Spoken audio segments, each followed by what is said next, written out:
20-sided tavern is the newest interactive theatrical adventure inspired by Dungeons, Dragons, and so much more. Word nerds, improv lovers, and gamers unite. Become an adventurer on a journey where the story is in your hands and you decide the hero's fate.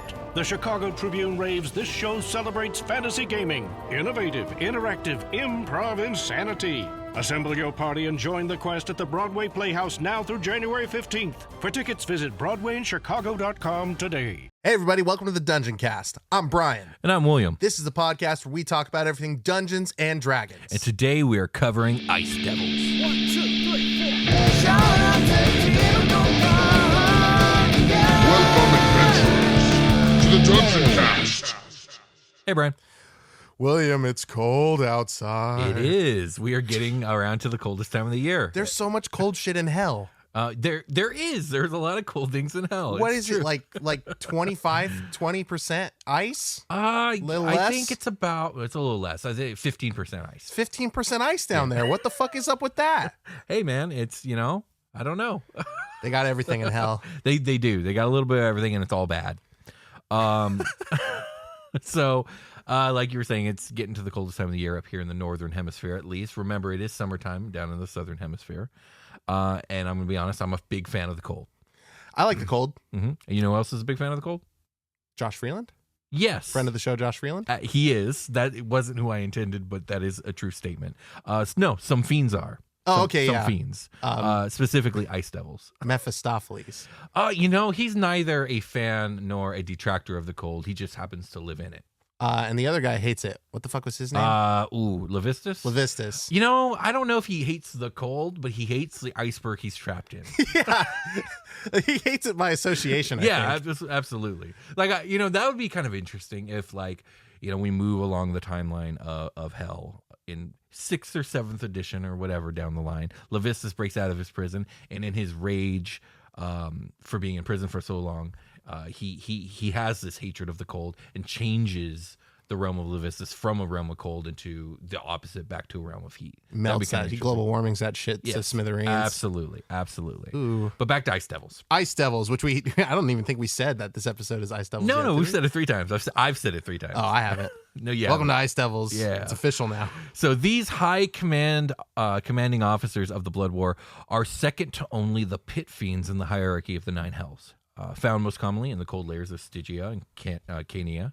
Is it Cania or Cania? Damn it. You said Stygia correctly this time, did. finally. No questions. And then you questioned the next thing. I think it's Cania. Yeah, Cania, like Caniacs for Raising Canes. I was thinking like Abel and Cain. Yeah, Yeah. that might be better. Okay. Ice Devils serve as commanders of the infernal armies of the 9 hells, tormenting lesser devils as an outlet for their anger and resentment. Coveting the power of their pit fiend superiors, Ice Devils work ceaselessly toward promotion, slaughtering the enemies of the nine hells and claiming as many souls as they can for their archdevil masters. Ooh. So these guys are vicious. Yeah, absolutely. Yeah. So one of the things that causes Ice Devils to stand out from the ranks of the many other devil types is their appearance. So instead of the traditional physical hallmarks of devils, horns, wings, humanoid torsos with hooved feet, Ice Devils resemble giant bipedal insects. They have blue and white chitinous segmented bodies, large multifaceted eyes, antennae, powerful mantis-like mandibles, and long tails covered in razor-sharp spikes. Creepy. Yeah, if you pull one up, they look like giant blue praying mantis monsters. That's dope, actually. They're pretty cool. They are pretty cool. The only other devil I can think of that is in that same realm of like almost insect-like is the bone devil. I don't know if you remember what that one Yes, looked like. I do remember. They had a bit of insect stuff going on. Yeah, too. they're But- kind of hunched over, spines, like the arms kind of hooked it a out. Scorpion tail. Yeah. Yeah. But they also had a lot of skeletal stuff. Bone devils make Yeah, sense. they're basically a big skeleton. Yeah, but Ice Devils just look like giant bugs. I mean, a praying mantis doesn't have like a lot of meat on it, No, definitely not. Has some. Yeah. Could be bones. Could just be bones. It's I like all the bones. ones that look like a leaf. Yes, those are pretty cool. And I've been seeing more brown ones in my local region lately. Oh, okay. Yeah, it's been a while since I saw any praying mantises, but yeah, I like the orchid mantises. They're the prettiest. Ooh. Yeah. All right. And Ice Devils, let me see. I lost my place. They're pretty sizable. They are pretty sizable. Ice devils stand between 10.5 to 12 feet Or 3.2 to 3.7 meters. tall and weigh around 700 pounds. That's 320 kilograms, folks. If you pull up an image, I think you will agree that it's fair to describe ice devils as essentially big blue praying mantises with slightly humanoid arms. Cool. I like that. I can see that. Now, they aren't the only devil with insectile physical attributes. Bone devils are the one other type of devil that has an insect-like body and limbs, along with a scorpion-like stinger. But these two devils don't have any type of genetic or historical connection that I am aware of. That being said, there is an insectoid fiend that ice devils may actually have a genetic and historical connection to. I was going to say there are demonic looking like There insects. are, but I'm not going Like to be the low talking about levels. demons today. Not on this one. I did. No. I'm sorry. But I am going to be talking about a fiend type that isn't devil. Okay. So, according to some sources, ice devils were not always devils. In the ancient past, it is said that they were a race of mercenary fiends, likely a type of Yugolith. Okay, that makes similar sense. to the Mesoloths. Because Yugoliths are like the in-between. Yeah, they're sort like the of- mercenary neutral evil group. Right, and you can hook up with them to like go down the river. They use the river Styx a lot, right? A lot, yeah. Yeah. They do. Okay. So, quick reminder, because it's been a long time since our Yugoliths episode. Mesoloths are both the most common and lowest ranking of Yugoloths. They act as the wretched grunts in the mercenary legions of the Blood War, compensating for their low intelligence with fearsome combat skills. Mesoloths appear as humanoid insects standing 7 feet Or 2.1 meters. tall and weighing 250 pounds. That's 113.3 kilograms, folks. They have 6 lanky limbs, 4 of which are arms ending in hands tipped with talons. Their entire bodies are covered in dense plates of ivory-colored chitin, and their broad skulls are notably armored. Damn, I'm not used to seeing the word chitin. I didn't realize it was spelled like that. Yeah, I would have it misspelled looks chitin. like chitin. Chitin. I would imagine whatever ice devils were before they became ice devils, it was probably something along the elite versions of the Mesoloths. But whatever the case may be, it is said that the archdevil Mephistopheles somehow came to trap their kind in a state of perpetual servitude millennia ago and turn them into the denizens of the nine hells. Papa Staffa. I got a lot of dads Staffa on this back at show. it. What? I got a lot of dads on this show. What does that mean? Like on Yep. him, like Yep, my Papa everything, Shots. my everything dad. Papa Everything Shots dad, is just yeah. something I become when I start firing at range in Alright. game. Fair enough. When I play Dungeons and Dragons and I roll a successful ranged attack roll, I become Papa Shots. Okay, good. Noted. Just anybody that doesn't watch Super So we Quest have Saga. Papa Staffa, we have Everything Dad. My everything dad, and then there's you, my D&D daddy. Oh yeah, I guess I did introduce you to the game. All right, well, back to None Ice of Devils. this would be happening. That's true. So Ice Devils are quite straightforward entities. They resent the weak and respect the powerful. Regardless of their allegiance, they begrudgingly cooperate with weaker devils, seeing them as either pawns or outlets for their frustration. Their desire for the power held by their own superiors, or only superiors, the pit fiends, has ingrained in them not only diligent loyalty, but also a crippling fear of making mistakes. While Ice Devils... Me. Yeah.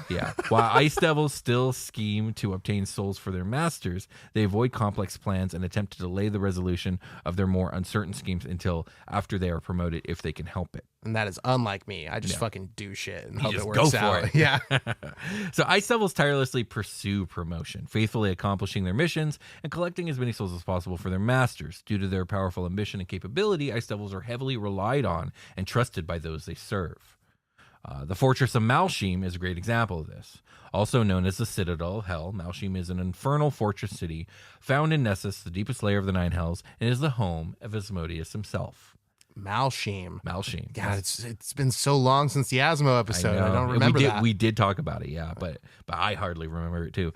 And it has only one portal entrance located at the bottom of a deep pit within Cania, and it falls solely to the Ice Devils to protect this portal. At any given time, the ninth circle of Beator is protected by 9,999 Ice Devil guards. That is cool. That's really cool. Now, I do want to highlight the trust level here, because remember, Yeah, I mean, they're guarding one portal into Asmo's home. and remember that Ice Devils almost entirely serve Papa Staffa, Mephistopheles, Yeah. who is the guy who is Asmo's biggest rival. So they have this weird dichotomy of like, I trust no one more than you, but also I fucking hate you. If he would ever usurp and take the throne, he would need those Ice Devils there doing what they're doing now. Yeah, so it works for Mephistopheles, and yet why does Asmo trust them? Why does he trust both Ice Devils and Mephistopheles to do this? I would think it's because he's got like Mephistopheles has one foot in the door here. with this move. And he's like, this is what he wants. He's going to maintain that. He's going to work hard to maintain that. Okay, yeah, that's a good point.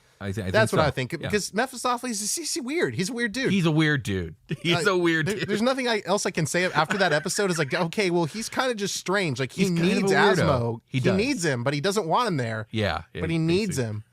I don't know. Wouldn't it be funnier if it was 6,969 ice devils? Yes, it would. That'd be nice. It would be invariably funnier. Nice. So pit fiends are forced to put immense trust in their ice devil subordinates, but the formidable requirements for ice devil promotion allows the pit fiends to rely upon them without too much worry of being superseded by them. So simply making it on the list of candidates to become a pit fiend requires an ice devil to serve for 777 consecutive years without making a single mistake. Oh my God. No wonder they're fucking upset about it. Yes, this is why.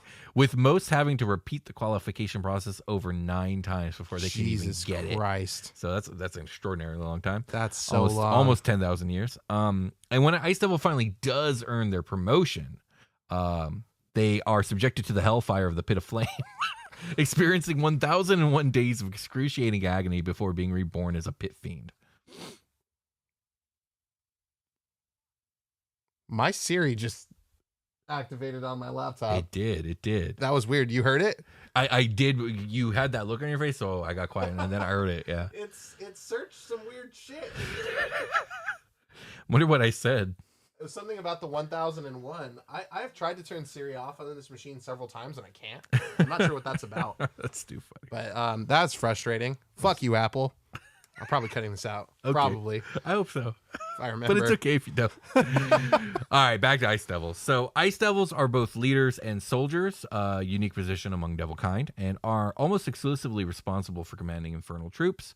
Because Ice Devils have no qualms with sending weaker soldiers to their doom and prefer to battle alone, they don't actually make the best generals. So when not leading troops in battle, they tend to be used as personal guards of elite warriors. So to clarify, they make great captains or lieutenants, maybe even majors, but nothing above that, because above that you're a commanding officer who isn't putting yourself in danger. Right. So just like send the troops, and then next they're terrible at strategy. They're just their paranoia of making mistakes is like not a good. You don't want to be in a leadership role for that. Your mistakes are amplified. There's that too. Yeah, there's that as well. So yeah, when they're not being like captains on the field, then they're being used as elite like bodyguards. Do pit fiends make mistakes? Oh yeah. Okay. Do, yeah. So once you're but Ice pit Devils fiends really get get demoted too. So Oh damn. Yeah. Okay. So they become Ice Devils again, or they go back into the Soul Chain.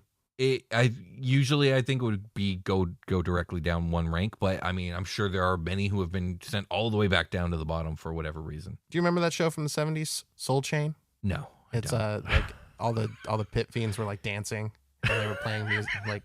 No, I missed this 20 years before I was born. Oh geez, okay. I didn't realize that pit fiends were part of the general population doing shows. Well, this is a show that's based in Dungeons and Dragons Hell. Oh, okay. Yeah, in the 9 Hells. It was just a show that aired in the 9 Hells. Gotcha. And I wasn't there, so I in the missed 70s. it. I missed it. There's a whole module about it. The wicked savagery of Ice Devils is fully displayed when they are not leading soldiers into battle, as their hatred for weakness leads them to destroy their frailest foes first. Their typical combat strategy is to immobilize the front line first, allowing them to use their speed to reach to strike at softer enemies, thus preventing their victims from fleeing. Ooh, okay. So like they're going for the wizard, and honestly, that's a smart play because the wizard has the least amount of HP and is the squishiest, but also is a fucking problem, especially at high levels where it's like the wizard's undoing reality. So take care of the wizard first. Yeah, when we first started playing D&D, I just kind of like video game logic says to go for the caster first because there were like 8 fighters standing in front of him. I'm like, oh, okay, well, I'm gonna like go for that guy. Yeah, I had the mobile feat. I'm gonna go straight to the back and fuck with that dude. Yeah, and it's a smart strategy. Yeah. So. However, the Ice Devils are also goal-oriented, fighting only if needed to complete their mission, but never backing away from necessary battles or easy victories. Because of the important nature of their work and the prestige of their position, it's possible the Ice Devils in danger of being taken down by hostile forces can be fortunate enough to have a pit fiend come to their aid. So basically, like, Ice Devils get heavily relied on and used, but they're so valuable that, like, if they fuck up out there and they're all about to go down, like, an archduke or a duke might send out a squad of pit fiends to save him, because it's not easy to replace a squadron of ice devils. Yeah, that makes sense. Yeah, Okay. So, while ice devils are most commonly found in Cania and serving the Lord of the Eighth, a great number also populate the icy expanse of Stygia. A regiment of ice devils soldiers are stationed on ice flow rafts in order to defend the tomb of Levistus. Okay, that's cool. Yeah. Another trusted location. Yeah, exactly. So these guys are trying to do right at every move, so they're likely to do that. Yeah, because they're so close to the top of the food chain, they just want to get there. Yeah, real carrot dangling thing going on here. Yes, very much so. So although other devils do occasionally visit the 8th layer of Beator, ice devils remain the only native devils of Cania, and it is said that their frigid aura is taken from the realm itself. Unlike most devils, they find colder climates more hospitable, although their immunity to fire allows them to dwell even in scorching hot regions. The humid bogs of Mineros. Oh yeah, we were just talking about this in the Mephistopheles episode. Is the bog hot or cold? It's humid, so it's hot. Oh, okay, that makes sense. You were right, yeah. And the molten plains of Phlegethos are both physically and visually disquieting for ice devils. Okay. So fun fact, because electricity is one of the more common vulnerabilities of the devils, and by vulnerabilities I just mean they can actually be damaged by it, while like cold, fire, poison, necrotic is most often like they're immune to it or they resist it. Experiments were once performed in an attempt to create ice devils that were more resistant to lightning damage. That was pretty fun. 7 out of 10 fun for that fact. Okay, for sure. Well, yeah, I'm not done. Well, some tests succeeded. The resulting ice devils had their ability to radiate cold reduced. Shock-resistant ice devils are said to be recognized by their extra antennae and transparent skin. Yeah. Is it more fun now? 7.2. Okay, fun fact number 2. Hey, Ice devils possess the ability to see ultraviolet light. that's fun. Final. How does that come up? I don't know. It's a fact I found. Okay. Final fun fact. There's a specific and interesting ice devil written about in Fiendish Codex 2, Tyrants of the Nine Hells. Ooh, sick. This is a 3.5 module. Fiendish supplement. Codex is old. Yeah. This is unusual for most of the devil and demon types out there. So I thought I would share. The ice devil's name is Harchura or Harchura. Harchura. But he is more commonly referred to as the Sculptor. Ooh. A 12-foot tall insectoid being, as blue and white as the ice itself, is visible from miles away across a flat expanse of iceberg. It seems to be constructing a peculiar monolith from some frozen pink-red globes. Approach, mortals, and behold my work, the creature says in a grand tone.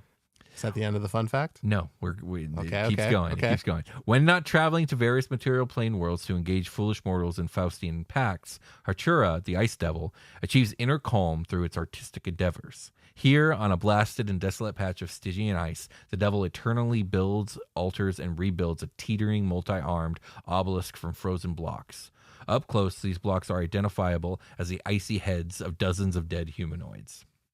Okay, I can see that it continues. Yes, whenever Harchura claims a soul, it also takes its victim's head, which it spirits back to Beator. This sculpture, which serves as a physical reminder of the devil's accomplishments, is its greatest pride and joy. Harchura anxiously urges any visitor, devil or mortal, to comment on the masterpiece. The Ice Devil is interested only in sincere critiques that include suggestions on ways to improve its sculpture. That is, to make it still grander and more terrifying. Thus, it brushes aside non-committal answers and politely thanks those who provide useful artistic comments, as long as they're phrased in a constructive manner. If rudely criticized, the Ice Devil flies into an immediate killing rage. Kinder critics fare only slightly better. Harchura lets them choose whether to be killed by its spear or its claws. Harchura is a podcaster. Yeah, Harchura's definitely a podcaster. Hey, 9 out of 10 fun fact. That was really fun. Cool. I thought you'd like that one. I love Harchura. What? He sounds awesome. He sounds pretty scary, but also cool. Also, like, a lot of fun. Like, I want to be in the room with some drinks and like an audience while he sculpts something. Yeah, know? Sure, absolutely. Just Ooh, don't ask. Harchura, whose head is that? Very regal. I like it. I'm sipping my Negroni. Just don't have him ask you what you think of it, because then that kind of spells your death. No, sentence. that's it. That's the whole thing. Is like, if you're going to, it's a high risk, high reward situation to be able to watch him sculpt, because he's gonna ask you at the end. Eventually, yeah. And at the end, you know, are we all gonna live or die? Let's find out. Let's find out. Which idiot is gonna ruin it for everybody? Let's find out after the short rest. Okay. Shout out to Demon Gorgon. Shout out to Demon Gorgon. Oh yeah. Shout out to Demon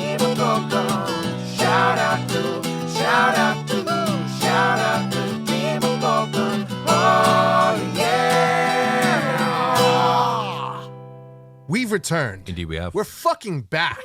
Yes, we That's are. right. I think that'll be my main F-bomb in the show. Okay, cool. Dropping them up front is dangerous in case YouTube ever decides to pay us money again. Maybe.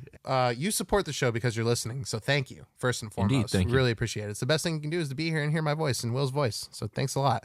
But if you want to go take it to the next level, like Goku, if you want to be like Goku, go to Don't we all? Yeah, of course. Go to patreon.com/dungeoncast and check out what we have there, and subscribe at whatever level you're comfortable with if you can. That's super chill. I know it's like the holidays and Christmas and stuff. That sort of stuff is slow, I think, everywhere.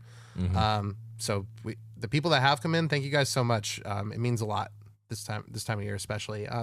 You could do stuff that's free though, like leave an iTunes review or review on any of our platforms. That helps a lot. iTunes reviews, they fucking kick ass. They do. They're great. Yeah, 5-star reviews are chill as hell.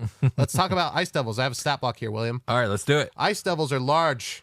They're fiends. They're They're devils. Yes. And they're lawful. And Yeah. they're evil. Yes. And they are. have natural armor of AC 18. It's that chitin. That chitin, baby. Yeah, I have the picture now. This is a spear wielding. It's a giant praying mantis. Yeah, it's got like raptor legs with an extra joint in them. Yeah. Yeah. Like a praying mantis, Like a I praying- think. Yeah, I'd have kinda. to see it again. Their HP is 180. That's 19d10 plus 76. Quite a bit. And their speed is 40 feet. It's because that extra joint in the leg. It's got to be. They have 2 femur bones. Strength is +5. Dex is +2. Con is +4. Intelligence +4. Wisdom +2. Damn, these smart and boys. Charisma +4. They're smart as hell. They're imposing. This is an imposing creature. Yeah. Saving throws, we got +7 to Dex, +9 to Con, +7 to Wisdom, and +9 to Charisma. Damage resistances, bludgeoning, piercing, and slashing from non-magical attacks that are not silvered. So your silver weapons are going to do stuff here. Okay. Ooh, that I feel like I haven't read a lot of stat blocks that have mentioned silver specifically. Yeah, in the Fiend they're episodes. speckled throughout the monster Yeah, they manual. are. Yeah. I feel like it's more like a challenge rating, like 5-6 sort of thing. Yeah. Okay, so we have damage immunities, which are great. Cold, fire, and want to take a guess at the third one? Lightning.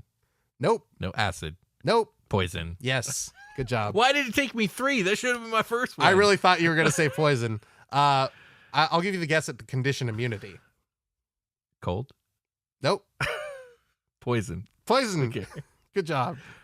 They have blind sight of 60 feet, dark vision of 120 feet. Passive perception is 12. They can speak infernal. They're telepathic for 120 feet, which means they speak everything. Their CR, their challenge rating is 14. They yield 11,500 experience points. And from what I can tell, these things travel in packs. So, from what I remember of when I read the stat block a few weeks back, I remember feeling like 14 was high for the most of the stat block.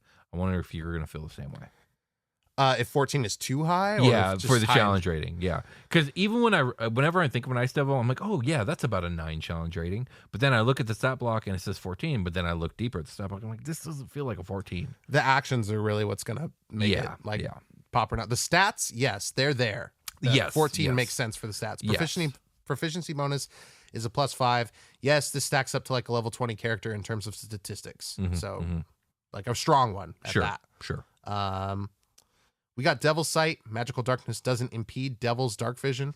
Magic resistance. The Devil has advantage on saving throws against spells and other magical effects. Not the Christian Devil, this Devil. Actions are multi-attack. The Devil makes 3 attacks. 1 with its bite, 1 with its claws, and 1 with its tail. That's cool instead of like 1 and 2. It's very like the way they stat dragons. Yes, okay. Melee weapon attack for the bite. It's going to be +10 to hit. Reach of 5 feet, 1 target. It's going to hit for 12, 2d6 plus 5 piercing damage, +10, just +10, 3d6. Oh, cold damage, but it was like way at the next column at the top. That's weird. It's just 2 words at the top of the column. Cold damage. Claws. Melee weapon attack is +10 to hit. Reach of 5 feet, 1 target. It's going to hit for 10 or 2d4 plus 5 slashing damage, +10, 3d6 cold damage. Lots of cold just coming off of it. It's holding a spear. Where is the spear? This sucks. That's why there's the spear variant. Oh, okay. Yeah, that's right. We'll talk about the variants in a second. After this stat block, probably. Tail. Melee weapon attack. +10 to hit. Reach of 10 feet. 1 target. It's going to hit for 12.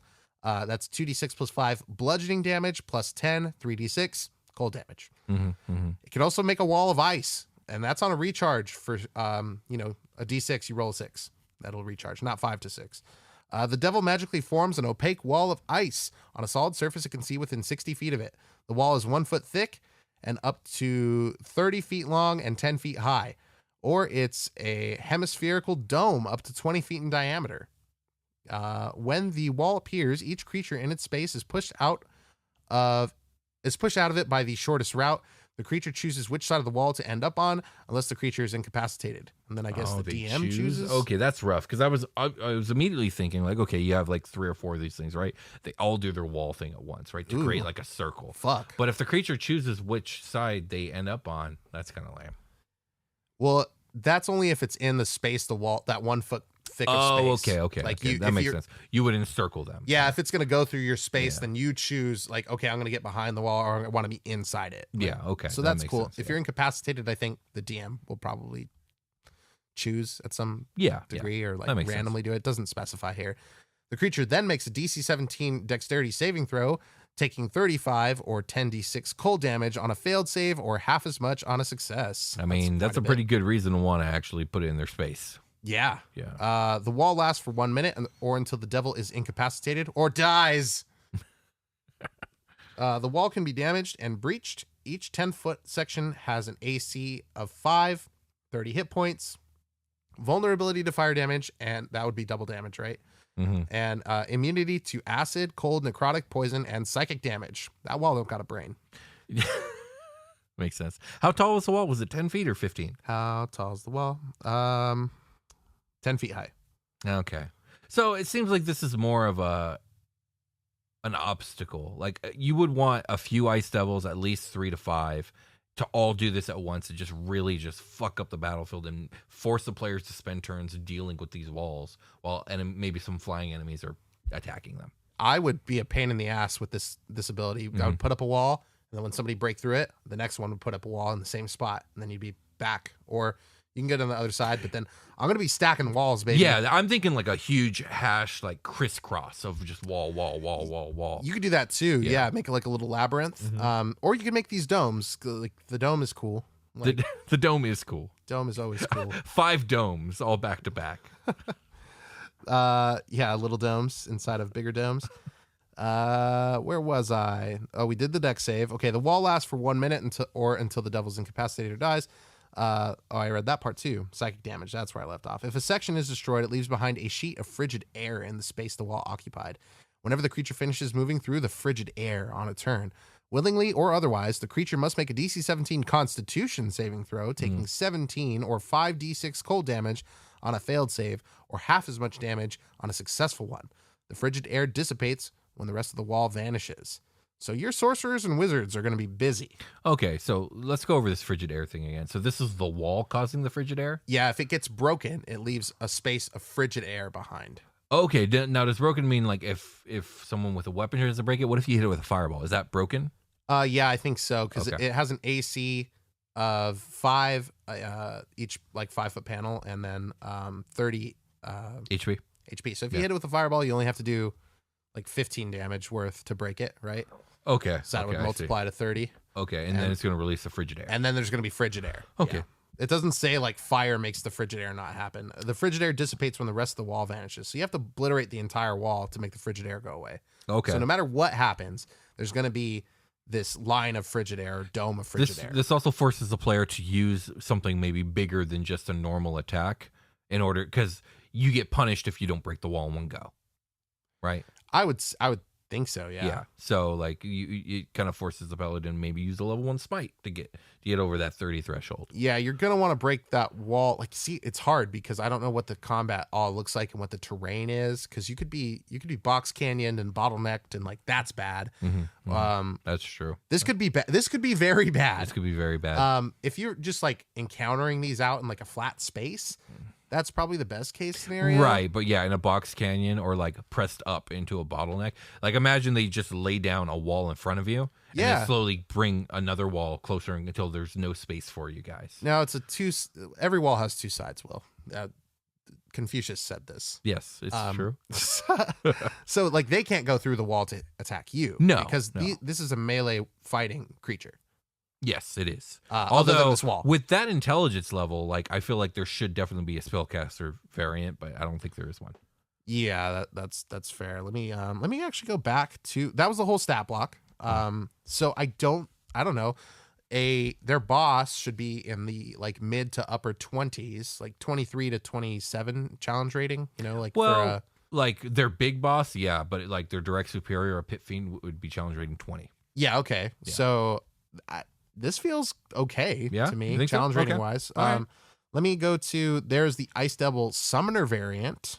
That just means they can summon other devils to their side, I'm pretty sure. Summon devil once per day. The devil chooses what to summon and attempts a magical summoning. An ice devil has a 60% chance of summoning one ice devil. Like, just summon themselves? That's crazy. A summoned devil appears in an unoccupied... Keep multiplying. Yeah, Shadow Clone Jutsu. A summoned devil appears in an unoccupied space within 60 feet of its summoner, acts as an ally of its summoner, and can't summon other devils. So the one you summon can't summon. Okay, they can't keep multiplying. It remains for 1 minute until it or its summoner dies, or until its summoner dismisses them as an action. So like, you're good, dog. Go home. Then we have the spear variant. Right. You see that spirit's wielding? This one can use it. This one actually has the spear. So the multi-attack changes because of the spear variant. The devil makes 2 attacks, one with its spear and one with its tail. So okay, didn't the original have 3 attacks? On the multi-attack, yes. Yeah. The claws and bite are still here, but they're not part of the multi-attack. Okay. So they do 1 spear, 1 tail. I imagine the spear is better than either the claw or bite. Let's find out. It's an ice spear specifically. So melee weapon attack, +10 to hit, reach of 10 feet, 1 target. That's comparable. Hit is going to do 14, which I think is a little more than the others. Yeah, just a little more. That's 2d8 plus 5 piercing damage, plus 10 cold damage. That's 2 more damage than its second best attack. If the target is a creature, it must succeed on a DC 15 Constitution saving throw, or for 1 minute, its speed is reduced by 10 feet. It can take either an action or a bonus action on each of its turns. Okay, not both, there we go. And it can't take reactions. Very there good. we go. Okay. Very good. That's a very long way of saying it's dazed. Yeah, kind of. Like from 4E. The target can... Oh, yeah, 4E. Let's put that in your shopping cart. We'll check it out at the end. The target can repeat the saving throw at the end of each of its turns, ending the effect on itself on a success. So that's pretty fucking good. It's pretty cool. Yeah, I like it. So spear variant. So these things can show up with or without the spear. That's dope. I think it would be cool to have like a blend of these. Like the summoner variant is the closest we're going to get to a spell casting version of this, because it's already doing an ice wall, which is a spell essentially. But it can only summon one other guy. Yeah, but the one other guy can do an ice wall. Yeah, and that's true. Fucked. That's so fucked. Yeah. We're out of ice walls. Call Steve. Steve, we need your help, man. Get the ice wall up. I'm here, guys. Yeah. They look like that too. They look like they talk like that. They do. They look like they talk like they've got Isn't there a praying mantis from Space Ghost Coast to Coast? Oh my god, yeah. What the fuck was that thing's name? I don't know, but it didn't have a voice like this. Yes, yeah. exactly. That's what they look like. They would talk like. And then there was the cat thing. That's always Brack. He's Brack. always talking about jugs. He got his own show. Yes, he It did. was a bad show. And then what was the robot? Ooh, I don't know. I don't remember. And then obviously Space Ghost. Yeah, of course. Okay, are we ready for a long rest? Yeah.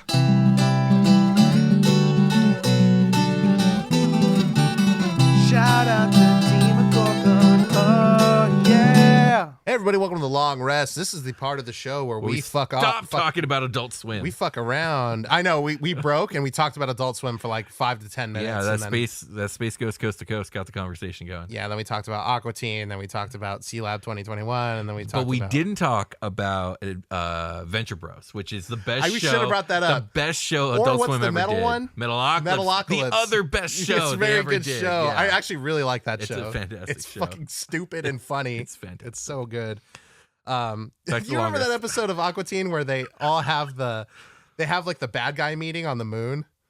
And they're just the like, Moonanites, right? yeah, the Moonanites, they bring all the other bad guys. Oh, There's like I don't remember the that time episode. traveling Robo Turkey and like Don't remember that episode. there's the praying mantis from fucking is there from Is he? Yeah.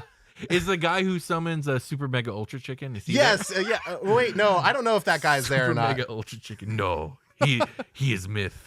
Say these words not too fast so they lose meaning.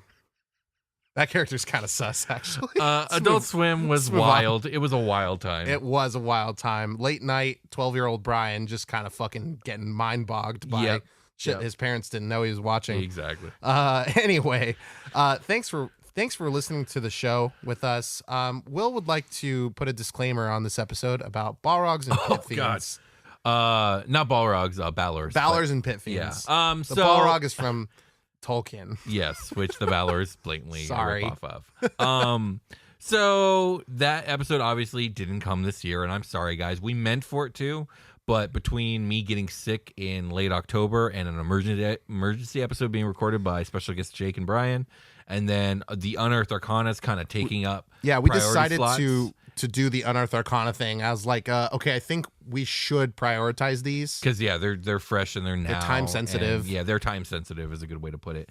That being said, there will be a Balors the Pit Fiends episode, probably sometime next year in the coming year. So. Right, and we were talking about like we heard there's giant literature on the way for 2023. It'll probably I don't know if it's going to be one D&D.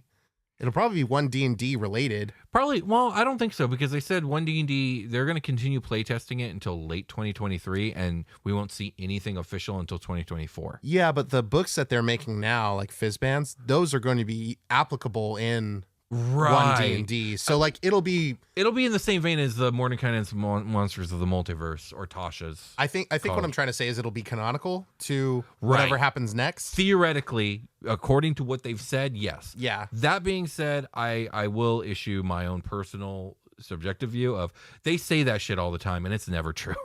So we'll see. Yeah. We don't know until we know, but there will be giant stuff. And it's the point of me saying that is it's not like we're not going to cover that. Even though it's not Year of the Giant anymore. Like, we still cover dragons when it's not Year of the Dragon. We cover giants when it's not Year of the Giants. We're going to cover fiends when it's not Year of the Fiend. Yeah. Speaking of which, should we announce what the year of is going to be? Yes. It's the final episode. Are we ready? Yeah. We're ready for this? This is the last episode of the year. Hey, I hope you guys all had a wonderful holiday season, no matter what you celebrate. And I hope you were all safe. Indeed. And your new year is going to be chill as fuck. Indeed. And safe. I hope you guys are safe and healthy. Thank you guys so much for a wonderful, awesome year. Another one in the bank. There's a lot of new artwork that's going to be coming along with what Will's about to announce. I'll let you have this one. So next year, I get to do next year's though. I'll get to announce next year's. Okay, that sounds fine. If we remember, I might just defer to you next year. I will Like, try and forget. remember for you. Okay. 2023 will be Year of the Bean. no We're talking about magic beans the whole time. year of the artifact. Yay!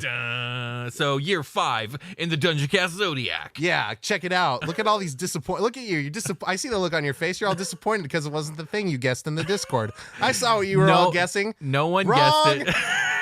You're all wrong.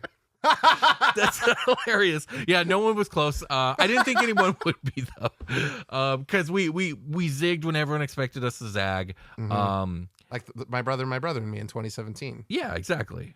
Zagged on 'em. That's a deep cut. That's so long ago. That's a very long time ago, but I do know what you're talking about. You know, this week's Mabim Bam is probably going to be the year. Dude, those episodes are always very good. I have not listened to Mabim Bam in a while, and I've been thinking that I'm ready. They've been pretty funny. Yeah, I'm ready to go back to the last 30 episodes and start there. They for people that don't know, they name their years kind of like how we do. A little bit. We do a lot of theme our Mabim Bam years. stuff. Yeah, 'cause we were theme our inspired years. by them. So We theme our are. years. We are. So yeah, Year of the Artifact is going to be essentially every month. We will be having at least one episode dedicated to the legendary artifacts of Dungeons and Dragons. That's right. We're also going to probably try and fit in just some of the more legendary items that maybe aren't artifacts.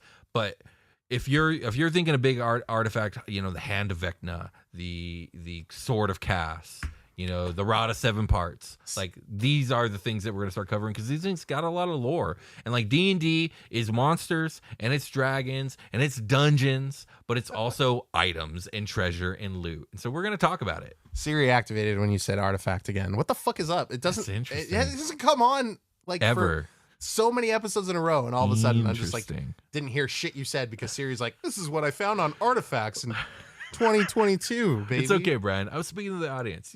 You're going to find out all about this year as this year unfurls. That's right. Well, I've been involved in the artwork that we've been making for the new thumbnail, which we love to do. And thank you so much to Deltari, Ina, our resident thumbnail artist, basically. Yeah, absolutely. Who's also, you guys are going to see the Flashbang and the Surgeon art soon if you haven't yet. And that one's awesome. It came out so fucking good. I showed Jake and Steve. They love that shit. I bet they loved it. It's nice to see it come to life, you know, after all this time. And it's perfect too. They did so good. It matches the vibe. A huge shout out to Mariko Velocity, who did the base art. Yeah. Has done all the basic character art for Flashbang and the Surgeon while it was airing. I just took a thumbnail that we commissioned her to use in the Patreon. We commissioned that from her, and I just threw that to Ina, our like main artist, and she just basically rendered the characters exactly the way she did. Right. And it's perfect. Mariko, you did such a good job. Thank you. Yeah, it looks great. I will always love the OG art. I'm sure maybe we'll speckle that art in throughout episodes here and there. It's on the Patreon. If I can find a way to we'll post it probably. Oh shit, we're gonna need a Discord channel for that for FBATs. We will. Yeah, it'll be there. Yeah, it'll be there. We'll pin that stuff by there. the time you guys are hearing this, I'm sure the first episode is probably supposed to be out. Yeah, it's supposed to be out by now. Yeah. So that being said, if you're going to patreon.com/thedungeoncast to support us, there is a new tier there called the Omega tier, where I am writing the next campaign in the Super Quest vein of shit. Yeah. I don't know. It's the next actual Dungeoncast presents actual play D&D, where you can catch the early recordings of that. There will be one up. The episode we've recorded so far will be up by the time this episode airs on the main podcast feed, not on the Patreon feed, on the main podcast feed. But you can get early episodes of this show ad-free on the Patreon as little as $5 a month. The next tier up is the Omega tier at $7, where you get access to everything you get in the $5 tier plus the Omega tier, and then so on and so forth. We're going to have new merch that should be active by the time this episode comes out. Yep, we'll be getting that active this week. Perfect. That's for the patrons to know. If you want to know what that new sweet patron gift is, you're going to have to wait. Yeah, we'll start announcing what it is in February or whatever. Yeah. But if you want to check it out and see what it is, it's usually at the $20 amount. You can get that merch. Yes, you will get the custom one-of-a-kind merch. Yeah, it's a shirt. It's another shirt, I think. Yes, I think this one will be a t-shirt. Yeah, okay. And then we'll probably make the last, we're probably going to switch out the sticker. The sticker right now is a Beholder, Year of the Beholder thumbnail art sticker. Yeah. We're probably going to switch that out to Year of the Fiend. Year of the Fiend. Yeah. Or whether or not that's the maybe halfway through the year we'll switch it out from the we have the special Demogorgon one, and then we do have that one. Yeah. The special, and then we have the one that everyone sees of the Balor, right? Or the Pit Fiend. What is that on the? Yeah. It's the Year of the Fiend. That's fucking hilarious. That's the thumbnail art, and we didn't cover. We meant to, man. It was supposed to be the last episode of the year. God damn it. That's so funny, actually. Yeah, and then I ran out of time for prep work, so I was like, we got to go with what I prepped. Yeah, so it'll happen. Yeah. It'll happen. That's just how it shook out, and I think that's kind of funny. It is funny. Ready to call it a game? Yeah, let's call it a game. Thank you guys for the wonderful year, and we'll catch you on the next episode, which will be full of many things. It will. Bye.